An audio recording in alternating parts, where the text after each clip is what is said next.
Hello everyone. आज हम इस पूरी वीडियो में एक इम्पॉर्टेंट न्यूज़ के साथ एक पूरा टॉपिक कवर करेंगे जो कि यूनेस्को वर्ल्ड हेरिटेज साइट है। तो न्यूज़ क्या आ रही है, सबसे पहले हम देख लेते हैं। श्रीमद् भगवत गीता और नाट्य शास्त्र यूनेस्को की लिस्ट में शामिल। पीएम मोदी बोले, यह गर्व की बात, जानिए कितने अभिलेखों की सूची में मिल चुकी है जगह। इस पूरी वीडियो में हम देखेंगे कि कितने अभिलेख जो इस सूची में शामिल हो चुके हैं। और जो पीएम मोदी है उन्होंने ट्वीट करके सभी को बधाई दी है, भारतवासियों को, कि यह बहुत गर्व की बात है कि भारत के जो अभिलेख हैं उनको यूनेस्को की लिस्ट में शामिल किया गया। श्रीमद् भगवत गीता और भरत मुनि के नाट्य शास्त्र को यूनेस्को ने अपनी memory of the world register में शामिल किया है। इसके साथ ही अब देश के 14 अभिलेख यूनेस्को के रजिस्टर में शामिल हो गए हैं। केंद्रीय मंत्री गजेंद्र सिंह शेखावत ने एक्स पर इसकी जानकारी दी है। एक्स मीन्स की ट्विटर पर इसकी जानकारी दी है। ये देखिए, ये प्रधानमंत्री नरेंद्र मोदी ने जो ट्वीट किया है, ये देखिए उन्होंने लिखा है, a proud movement for every Indian across the world. कहते हैं कि मतलब हर एक इंडियन के लिए बहुत ही प्राउड की बात है। ये देखिए पूरा ट्वीट आप यहाँ पर पढ़ सकते हैं। प्रधानमंत्री नरेंद्र मोदी ने ट्विटर पर ट्वीट करते हुए कहा है कि दुनिया भर में हर भारतीय के लिए गर्व की बात है। पीएम मोदी ने कहा कि यूनेस्को के world memory of the world register में गीता और नाट्य शास्त्र को शामिल करना हमारे शाश्वत ज्ञान और समृद्ध संस्कृति की वैश्विक मान्यता है। कि हमारा जो शाश्वत, हमारा जो ज्ञान है, हमारी जो संस्कृति है, उसको मतलब वैश्विक स्तर पर मान्यता मिल चुकी है। गीता और नाट्य शास्त्र ने सदियों से सभ्यता और चेतना का पोषण किया है।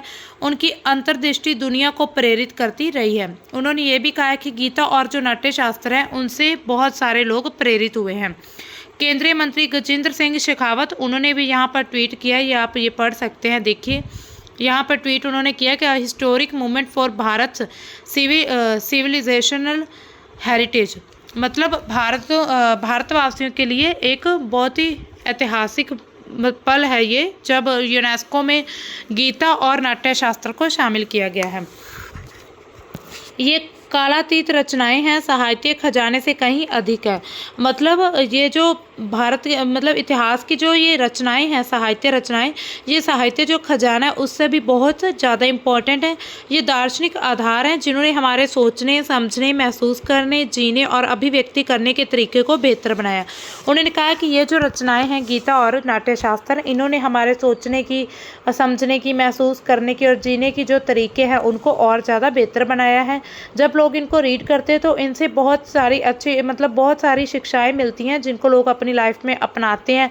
फिर उनके सोचने की शक्ति अच्छी होती है, महसूस करने की और जीने की जो अभिव्यक्ति होती है बहुत ही अच्छी हो जाती है। 18 अप्रैल मतलब वर्ल्ड हेरिटेज डे। 18 अप्रैल को क्या होता है कि वर्ल्ड हेरिटेज डे, उस दिन इसको शामिल किया गया था। अब देखिए यूनेस्को क्या है। यूनेस्को संयुक्त राष्ट्र शैक्षिक, वैज्ञानिक और सांस्कृतिक एक संगठन है। 1945 में ये इसको एस्टैब्लिश किया गया था। इसका मुख्य उद्देश्य क्या है कि शिक्षा, विज्ञान, संस्कृति और संचार के माध्यम से वैश्विक शांति और सहयोग को बढ़ावा देना है। मतलब जो विश्व में जो शांति है, जो सहयोग है, वो आपस में शिक्षा, विज्ञान, संस्कृति और संचार के माध्यम से, मतलब इन सभी चीज़ों का यूज़ करके भारत नहीं पूरे विश्व में शांति और सहयोग बना रहे। इसका जो हेड क्वार्टर कहाँ पर है, हेड ऑफिस पेरिस में है, फ्रांस कंट्री है वहाँ पर। UNESCO's memory of the world क्या है। यूनेस्को का memory of the world program 1992 में शुरू किया गया था ताकि विश्व की महत्वपूर्ण दस्तावेजी विरासत को संरक्षित किया जाए और उसकी पहुंच को बढ़ाया जाए। मतलब जो दस्तावेजी विरासत है, जो डॉक्यूमेंट्री विरासत है, उनको संरक्षित किया जाए और उनकी पहुंच को बढ़ाया जाए कि उनकी पहुंच हर एक व्यक्ति तक हो। अगर आप अब खुद सोचिए, अगर इसको वर्ल्ड हेरिटेज साइट में मतलब शामिल किया गया है तो लोगों, जो भारत के अलावा जो वर्ल्ड के बाकी कंट्रीज है, बाकी जो लोग हैं, उनके मन में भी इच्छा होगी ये जानने की कि इन चीज़ों में, इन जो ग्रंथ हैं, जो वेद है, या कोई भी ऐसा कोई भी अभिलेख है, उसमें क्या लिखा है, उससे हमें क्या शिक्षा मिलती है। इससे क्या होता है कि एक संस्कृति की जो समृद्धि होती है, मतलब जो एक संस्कृति होती है, उसको बहुत सारे मतलब वैश्विक स्तर पर बाकी जो देश हैं, बाकी जो लोग हैं वो भी उसे समझ सकते हैं। ऐसे क्या होता है कि जैसे भारत की अभी जो 2 अभिलेख शामिल किए गए, तो इससे भारत की जो संस्कृति है वो फल फूल रही है कि भारत की संस्कृति का विस्तार हो रहा है। अब इसके मुख्य उद्देश्य क्या है कि world memory of the world heritage site का UNESCO's memory of the world, इसका मेन उद्देश्य, इसके मोटिव क्या है, ये क्यों बनाई जाती है, इसका कारण क्या है मुख्य। सबसे पहला, दस्तावेजी विरासत का संरक्षण। ऐतिहासिक दस्तावेज, पांडुलिपियाँ, मैन्युस्क्रिप्ट और अन्य सांस्कृतिक सामग्रियों को नष्ट होने से बचाना, विशेष रूप से युद्ध, प्राकृतिक आपदाओं या उपेक्षा के कारण। अब देखिए, अगर कोई भी चीज़ किसी मान लीजिए कोई ग्रंथ है किसी रीजनल क्षेत्र में यहाँ पर पड़ा है, मतलब किसी मंदिर में, किसी चीज़ में, मान लीजिए किसी रीजनल क्षेत्र में ही सिर्फ उसको मान्यता मिली हुई है, तो वहाँ के लोग सिर्फ उसे पढ़ेंगे, उसे कोई और नहीं जान सकेगा। हालांकि इतिहास से ये जो अभिलेख होते हैं, जो भी ऐतिहासिक दस्तावेज होते हैं, इतिहास से जुड़े होते हैं। जो पांडुलिपियाँ होती हैं उनमें इतिहास के बहुत सारी ऐसी बातें लिखी होती है जो पता नहीं चल पाती जब तक इनको रीड ना किया जाए। तो ऐसे में देखिए, जो दस्तावेज यहाँ पर रीजनल एरिया में कोई पड़ा है, उसको अभी पूरे मतलब भारत, मान लो भारत के किसी एक राज्य में दस्तावेज है, तो इसको यहाँ के लोग पढ़ेंगे, यहाँ पर मान्यता मिली है। लेकिन अब इसी दस्तावेज को, मान लीजिए इसी ग्रंथ को, जैसे अभी जो गीता है वो अभी तक सिर्फ भारत में पढ़ी जाती थी। हालांकि कभी कभार लोग अपने मतलब शौक से, जिनका इंटरेस्ट होता है, वो ऐसे धार्मिक ग्रंथों को पढ़ लेते हैं, रीड कर लेते हैं किसी संस्कृति को जानने के लिए, उसको समझने के लिए। लेकिन अभी इसको वैश्विक स्तर पर मान्यता दी जाती है किसी भी ग्रंथ को, किसी भी दस्तावेज को। तो फिर क्या होता है कि उस दस्तावेज को अगर ऐड किया जाता है तो भारत के जो भी विश्व के बाकी जो कंट्रीज हैं उनके मन में भी क्यूरियोसिटी होती है कि हम भी जाने कि इस चीज़ में, इसमें ऐसा है क्या कि जिसकी वजह से इसे पूरे विश्व में मान्यता मिल चुकी है। तो और इसका और उद्देश्य है कि जो भी विशेष रूप से जो युद्ध होते हैं या प्राकृतिक आपदाएं होती हैं, उनके कारण जो भी ये नष्ट हो जाती है ये सामग्री, उनको बचाना। इसी वजह से इसको memory of the world UNESCO में शामिल किया गया। दूसरा क्या है कि वैश्विक पहुंच बढ़ाना, मतलब पूरे विश्व की जो पहुंच बढ़ जाए, इन दस्तावेजों को डिजिटल माध्यम के जरिए सभी के लिए उपलब्ध कराना ताकि ज्ञान और संस्कृति का प्रसार हो सके। संस्कृति के महत्व को प्रोत्साहन देना, मतलब किसी भी क्षेत्र की संस्कृति को महत्व मिलता है, इससे विश्व की सांस्कृतिक और ऐतिहासिक विविधता को मान्यता देना और उसका सम्मान करना, ये इसके मुख्य उद्देश्य है। अब देखिए, वर्ल्ड हेरिटेज डे क्या होता है। विश्व धरोहर दिवस, इसका हिंदी में कहते हैं विश्व धरोहर दिवस, जिसे अंतर्राष्ट्रीय स्मारक एवं स्थल के रूप में भी जाना जाता है, हर वर्ष 18 अप्रैल को मनाया जाता है। हर साल 18 अप्रैल को ये वर्ल्ड हेरिटेज डे मनाया जाता है। तो इस बार की थीम क्या थी कि आपदाओं और संघर्षों से खतरे में विरासत। ICOMOS की 60 वर्षों की कार्रवाई से तैयारी और सीख। इसका थीम असल में है क्या कि आपदाएं जो आती हैं, जो भी प्रॉब्लम्स आती हैं, जो कुछ भी थ्रेट होते हैं, उनसे संघर्ष से खतरे में जो भी विरासत है, और ICOMOS जो एक्शंस है ना, उनकी 60 वर्षों की जो कार्यवाही है उनकी तैयारी करना और उनसे क्या सीखना।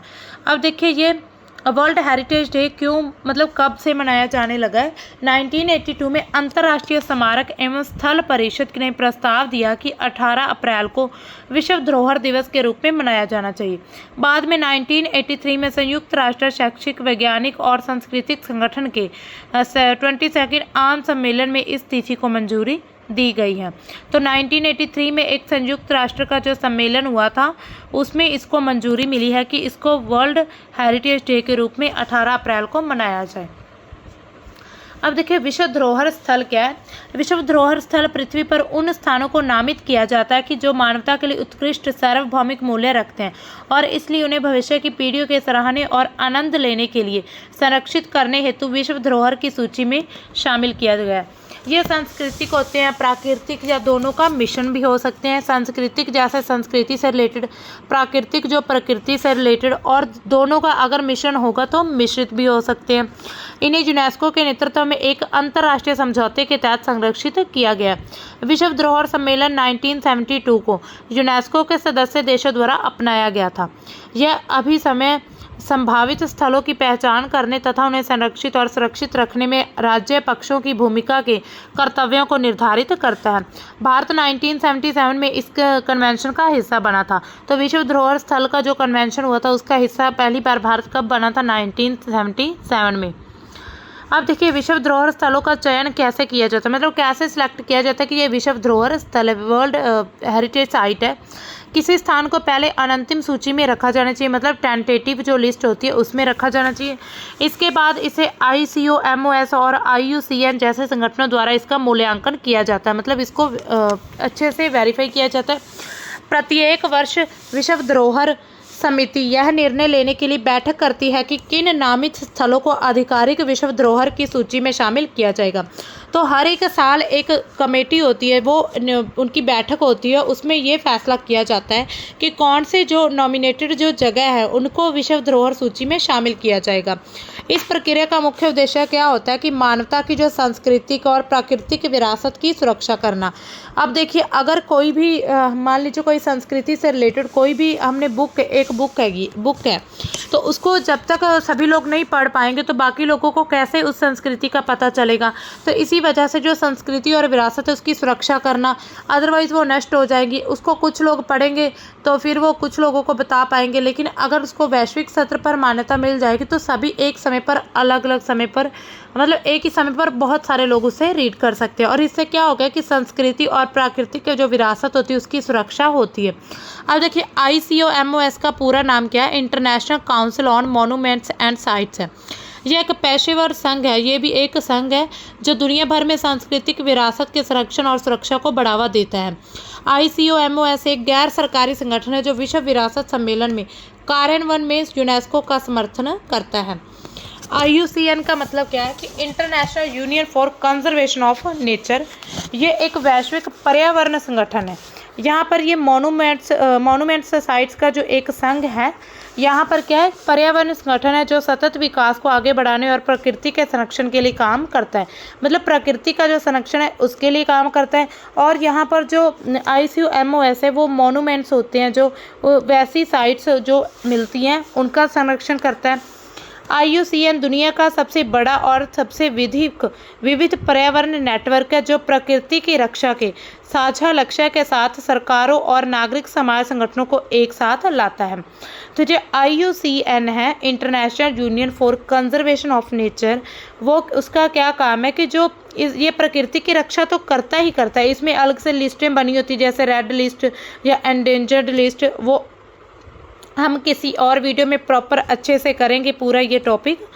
अभी हम बेसिक कर लेते हैं कि जो प्रकृति की रक्षा करता है और इसके साथ ही जो सरकार है और नागरिक के जो संगठन है, सामाजिक संगठन, उनके साथ आपसी तालमेल जो होता है उसको बढ़ावा देना है। यहाँ पर देखिए वर्ल्ड हेरिटेज लिस्ट दी गई है पूरे वर्ल्ड की, जहाँ पर साइट्स अराउंड वर्ल्ड कितनी है?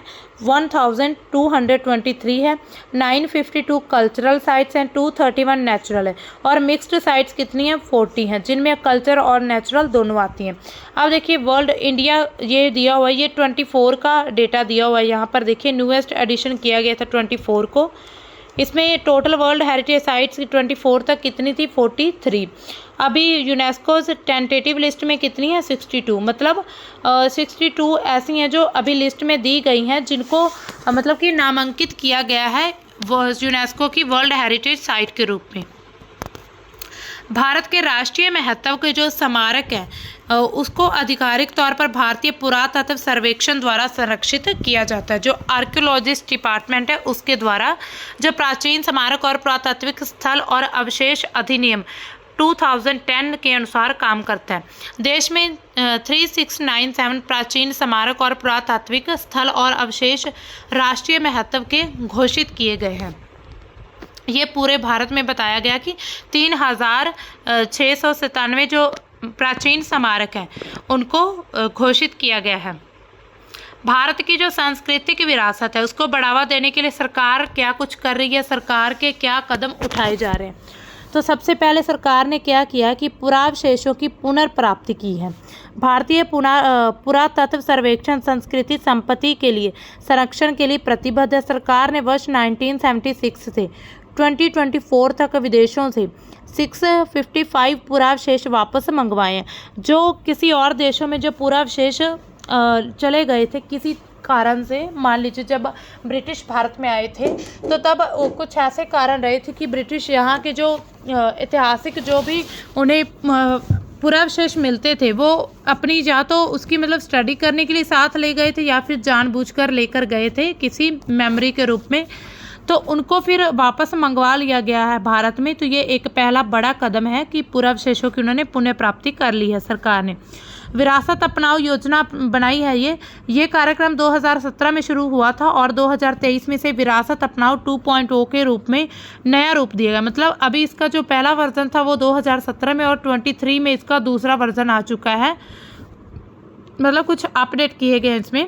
ये निजी और सार्वजनिक समूहों को अपने कॉरपोरेट सामाजिक उत्तरदायित्व निधियों का उपयोग करके संरक्षित स्मारकों पर सुविधाएं विकसित करने में सहायता करने की अनुमति देता है। मतलब जो सार्वजनिक समूह हैं उनको कॉरपोरेट जो सामाजिक उत्तरदायित्व है निधियों का उपयोग करता है और जो संरक्षित स्मारक हैं उनको सुविधाएं देने में सहायता प्रदान करता है।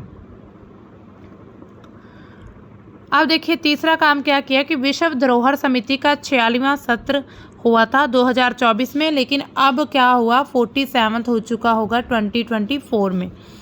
तो होएगा, अभी होना है, हुआ नहीं है।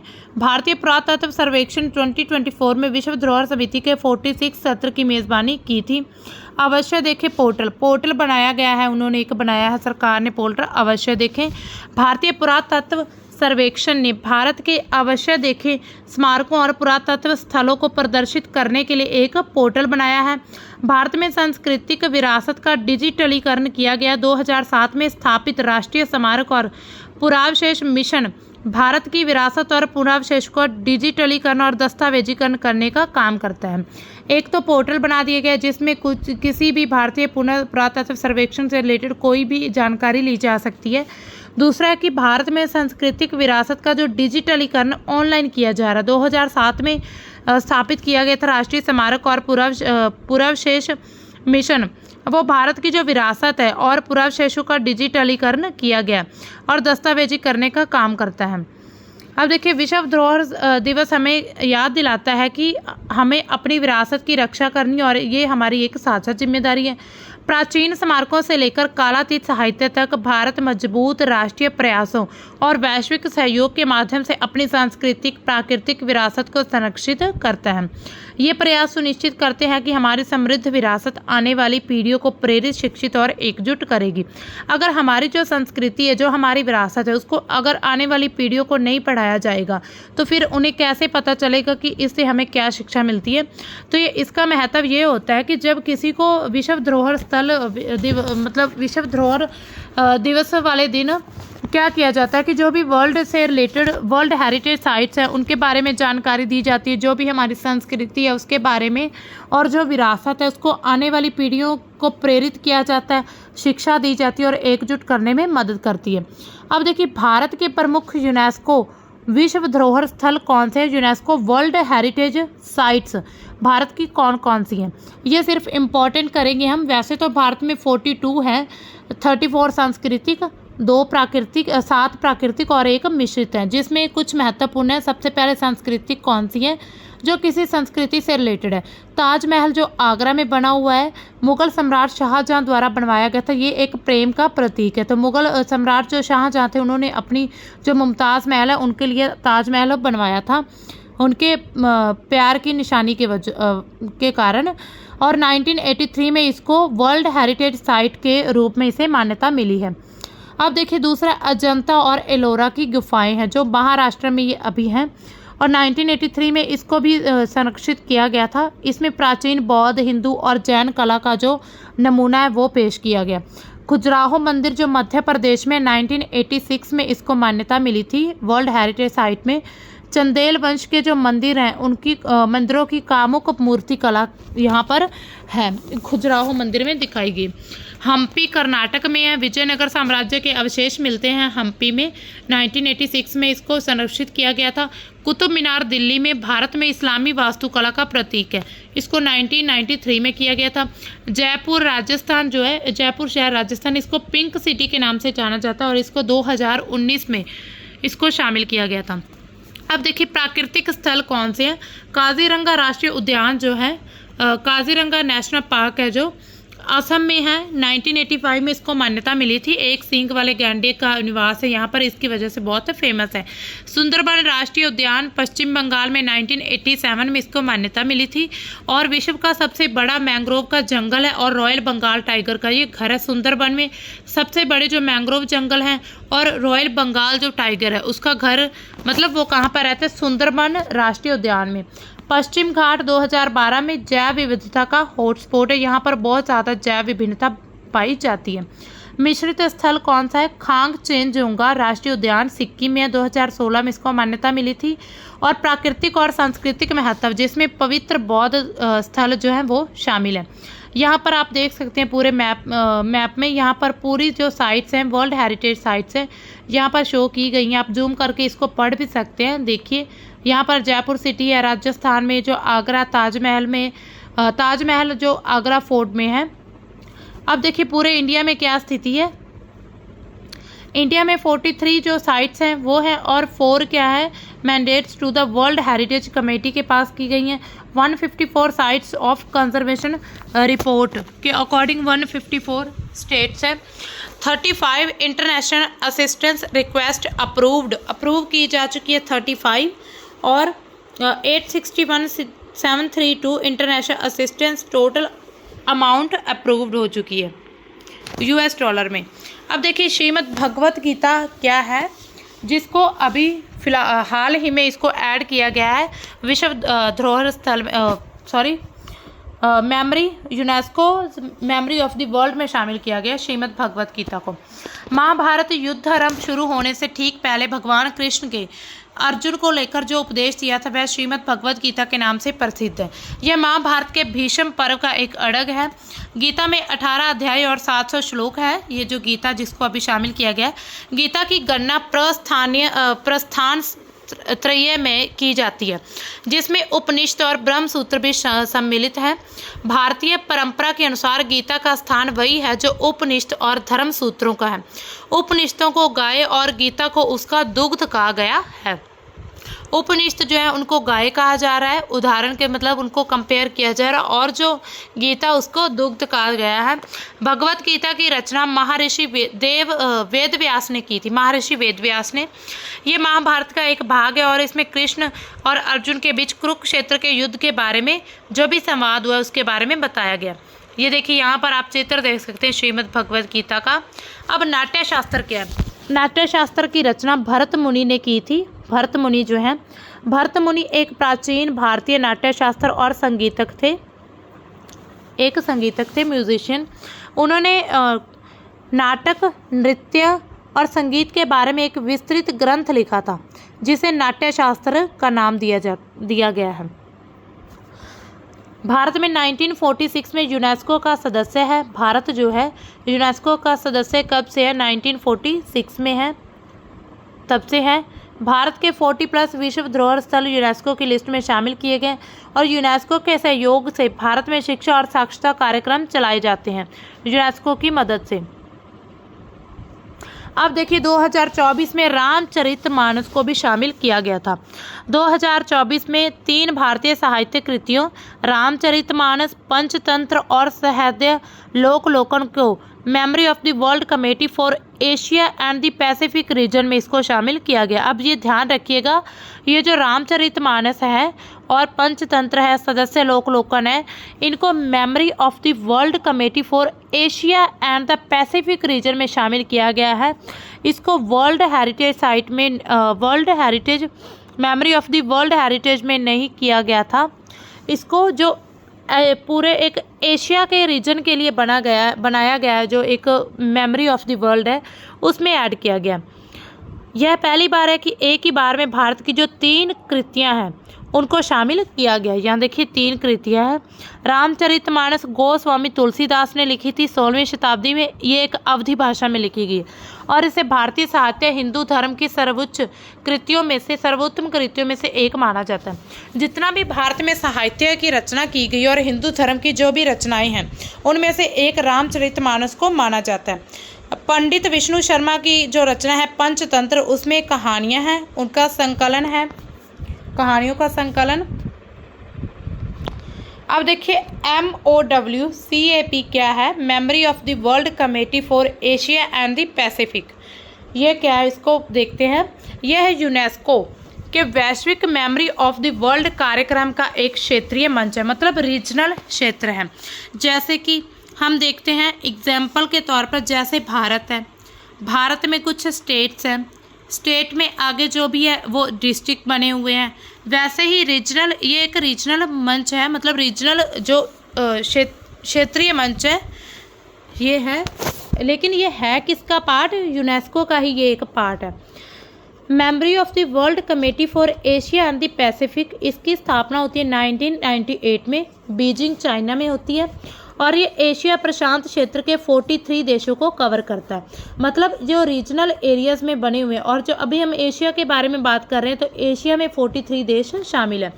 इसका मुख्य उद्देश्य क्या है कि दस्तावेजी विरासत, जिसमें क्या आता है, पांडुलिपियाँ, फोटोग्राफ, फिल्में, डिजिटल सामग्री को संरक्षित करना और उनकी पहुंच को बढ़ाना है, और उनके महत्व के बारे में जागरूकता, मतलब उनकी पहुंच को बढ़ाना है कि हर एक व्यक्ति उसे रीड करे, हर एक व्यक्ति तक पहुंच सके, और उसका जो भी महत्व, इम्पोर्टेंस है, उसके बारे में लोगों को जागरूक किया जा सके। यह क्षेत्रीय और अंतर्राष्ट्रीय स्तर पर दस्तावेजी विरासत को सूचीबद्ध करने और संरक्षण के लिए नामांकन को प्रोत्साहित करता है। तो ये थी हमारा आज का जो टॉपिक, हमने पूरा यूनेस्को पर हमने पूरा टॉपिक कर लिया है यूनेस्को का, कि यूनेस्को क्या है, इसकी जो वर्ल्ड हेरिटेज साइट्स है भारत में अभी कितनी है फ़िलहाल, जो 2 अभी ऐड की गई हैं, memory of the world record book में उसको शामिल किया गया, गीता और श्रीमद् भगवत गीता और जो नाट्य शास्त्र है उसको। तो ये थी हमारी आज की न्यूज़, और ये इम्पॉर्टेंट टॉपिक भी है, इसमें स्टैट बहुत सारा कवर किया है हमने, जो कि एग्ज़ाम के पॉइंट ऑफ व्यू से बहुत ज़्यादा इम्पॉर्टेंट है। तो मिलते हैं हम अपने किसी नेक्स्ट टॉपिक में, तब तक के लिए बाय, थैंक्स फॉर वॉचिंग।